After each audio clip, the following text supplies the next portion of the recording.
Είμαστε έτοιμοι για κουπί.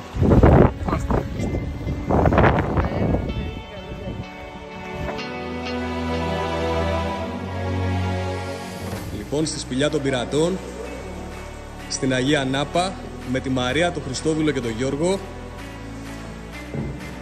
Πολύ υποβλητική. Και μόνο με καγιάκ βέβαια μπορείς να μπεις εδώ. Είναι πολύ στενό το άνοιγμα. Ναι, επειδή πολλά χρόνια εδώ, ερχόντουσαν οι πειρατές και έκανα attack στο χωριό. Έτσι μας έλεγε. Λοιπόν, πάμε να συνεχίσουμε την πλεύση μας. Εντάξει, πήγαμε ένας. Εγώ πίσω τους προσέχω. Εσείς θα μετώπιστε.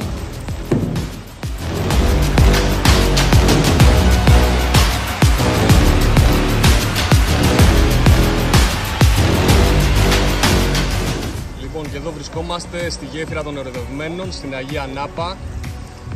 Άρα λοιπόν η παράδοση λέει ότι όποιος πέρναγε από κάτω θα έβρισκε το τέρι του. Την αγάπη της ζωής του, μάλιστα. Βέβαια αυτό.